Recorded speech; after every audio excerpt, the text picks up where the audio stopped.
Нэмэлт төрөлд оруулах тухай хуулийн эцсийн хэлцүүлэг явж байна. Эцсийн хэлцүүлэг учраас бас ерөнхийдөө цаашдаа анхаарах зүйлүүдийг хэлмээр байна.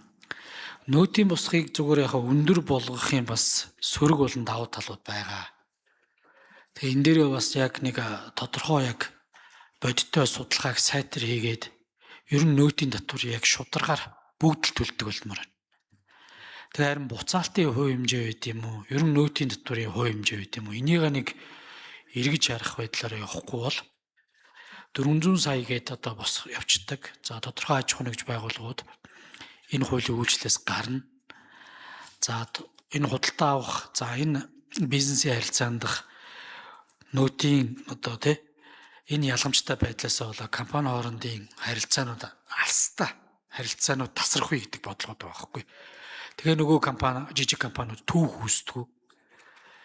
Тэгэд ийм зүйлүүд одоо байхыг бас үүсэхгүй учраас ер нь энэ босхийг өндөрсөх соёлуудыгээр жигд бүгд төлөх. За тэгээ буцаалтын хувь хэмжээнд дээр харин энэ бодлогоо аль хэсэг дээр ямар яаж дэмжиж өгөх вэ гэдэг л ийм суурь зүйл рүүгээ яваасай л гэж одоо бодож одоо энэ одоо асуудлыг хандаасаа гэж хүсэж байгаа. Тэгээ ер нь яг зүгээр энэ удаагийн одоо хуулийн өөрчлөлтийн одоо гол зохицуулт нь ер нь юу орж байгаа вэ? Бас ажлын хэсгийн ахлагч бас нэг тодорхой хэлээч. Би одоо яг зүгээр мэдж байна. Гэхдээ эргээд энэ өнөөдөр бас нэр бүхий гишүүд маань гараад энэ хуулийн хилцүүлгээс өмнө л ингээл мэдээлэлүүд хийгээд байна л та. Одоо ингээл ухарлаа гэд. Одоо ухрах биш энэ бүр одоо эдийн засаг цаашдаа бизнесийг одоо улам одоо жижигрүүлээд ч гэдэм үү юм зүйл рүү явчих бах. Тэгэхээр энийг суурьаар нь л одоо эргэж харж би бол энэ удаагийн нэмэлт өөрчлөлт бол косметик гэж ойлгож байгаа. Магадгүй намраас бас тодорхой хэмжээний бас татварын хуулиудын нэлээд одоо томоохон өөрчлөлтүүд бас хийх бас үүсэхгүй л гэж харж байгаа байхгүй. Тийм учраас энийг нэг суурьаар нь хараач ээ. За ер нь бол татварын хуулиудыг батлаад эргэж буцаад авах нь бол буруу. Энийг бол одоо гишүүдээ хэлээд байгаа энэ зарчим бодлоготой бол санал нэг байгаа. Тэгээд гол одоо орж байгаа өөрчлөлтүүд олон нийтэд бас ямар мессеж хүрж байгаа, ямар зохицуултууд бий болж байгаа талаар бас ажлын хэсгийн ахлагч бас нэг тодорхой тайлбар олон нийтэд өгөөч гэж хүсэж байна. За ажлын хэсгийн ахлагч Хасрын гав гişүн. Тэгээ сайн зэрэг гişүү өмнөх одоо яг их хурлын гишүүдийн хууль босруулах ажлын хэсэгт бол байсан. Тэгээд энэ нөөцтэй холбоотой асуудлаар бол бид нар бол нийтдээ 170-80 мянган иргэн аж ахуй нэгжээс санал авсан байт юм аа. Тэг яагаад энэ 400 саяг энэ удаа болохгүй байна вэ гэхээр бид нар бол энийг зохицоор нь оруулж өгмөр байна. Яагаад гэхээр нөөд төлөгч гэдэг маань яг энэ татварын ачаал нь хэн дээр ирдэг вэ гэхээр яг эцсийн хэрэглэгчдэр л ирдэг. Тэгээ одоо энэ 400 саяг хэрэг бид нар оруулж ирээ гэвэл бид энэ 400 саяын босхийг дэмжиж байгаа гишүүд уриалмаар хамт дүргэн барья. Эсвэл засгийн газар өргөн бариулъя. Гэхдээ 400 саяг өргөн барихтаа нэг бол нөөтийн буцаалт байд юм уу? Эсвэл одоо хувь хэмжээг нь тодорхой хэмжээнд бууруулах байд юм уу? Ийм байдлаар зохицоор нь өргөн барьж ирэхгүй бол ерөөсөө л яг иргэдийн за аж ахуй нэгжүүд ярьж байгаа юм одоо бүгдээр л нэг бол бүгдээр нөөтөө төлөе эсвэл энэ нөөт гэдгийг нөөтийн энэ хуулиа хүчингүй болгож өгөөч гэж асуул ярьж байгаа. Хагас нь нөөт төлдөг, хагас нь төлдөг. Тэгээ тэрний яг дундаа энэ 400 саяын босго гэдэг маань эцсийн дүндээ бол эцсийн хэрэглэгчтэй ямар нэг хөнгөлт болохгүй. А яг тэр дунд нь шилжүүлдэг хүмүүсээ нөөт төлөгчийн бүртлээс асаа ячаар нийтдээ чинь 23 мянган аж ахуй нэгж энэ нөөт төлөгчийн бүртлээс асагдана гэсэн үг. 23 мянга гэдэг маань нийт одоо Монгол улсад байгаа нөөт төлөгч 63 мянган 34 баг. Тэгээ энэ зах зээл дээр нөөтөө нөөтгүй бараа гэж бий болно. Улам одоо даймжирна. За дээрэс нь бол далд эзэн засаг томорно. Тэгээ дараа жил тэрний дараа жил бид нар төсөвтэй байх уу, татвартай байх уу гэдэг асуудал тавигдана. За мөн одоо бид хэдхэн сарын өмнө одоо шадар сайдаар ажиллаж байлаа. Чөлөө бүсүүдийг хариуцдаг байлаа. Чөлөө бүсэс асар хэмжээний арх тамхи заргадаг.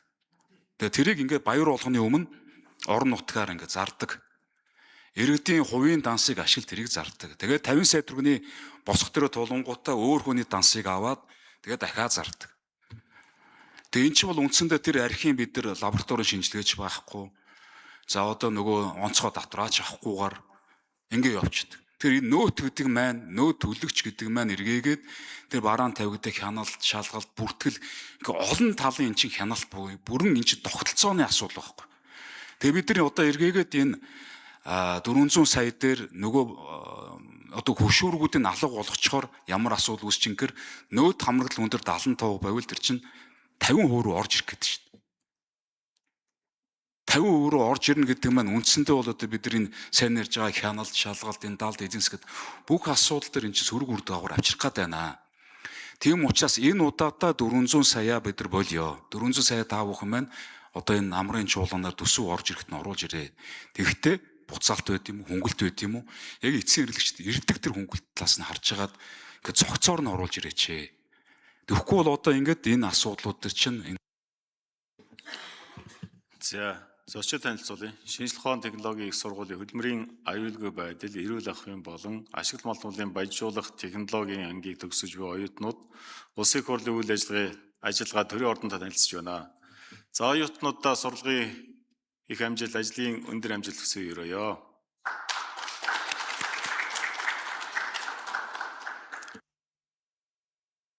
Сайн зэрэг гүшүүн тодруулъя. Тэгэхээр би яг ажлын ахлагчийн саналыг дэмжиж байгаа. Тэгээ энийг одоо яг нийтээр үр ашиг хүртдэг баймаар. Тэгээ яг жижиг дунд аж ахуйн нэгж байгууллага дэмжиж гин гэж байгаад улам бүр одоо ингээд зөрүүтэй байдал. За эргээд одоо энэ аж ахуйн нэгж байгууллагуудаас нөгөө томоохон аж ахуйн нэгж байгууллагууд нөөц төлтгүүд нь худалдаа авалт хийх болов энэ хэмжээ ингээд цаашдаа багасахгүй гэдэг бас эрсдлүүд бас байгаа. За бараг томчууд нь тэгээ жижигхэн өмнөөс л нөөтийг төлөх гэдэг юм уу. Энэ дарамт тэгээ яг эцсийн дүндээ хэрэглэгчдэр хэвээр яваад байгаа хэл өөрчлөлт хийж байгаа шүү дээ. Тэгэхээр энийг одоо тодорхой хуваар үт юм уу буцаа олголтын бодлоготойгоо хамт оруулж ирэхгүй бол яг энэ асуудлаар нэг юм хаачих гэдэг юм шиг зүйл яриад иж болохгүй бах. Тийм учраас бас ажлын хэсгийн ахлагчийг бас энийг эцсийн хилцүүлэг явж байгаа засгийн газар дээр өгч чиглэлийн тогтоол энэ төр байнгаараа шаардлагатай санаачлаад яг энэ одоо иж бүрнээр нь цогцоор нь оруулж ирээ гэдэг зүйлийг чиглэл болгох нь зөв болов уу гэж одоо бодож байна. За, санал хэллээ. За, Мягмар сүрэн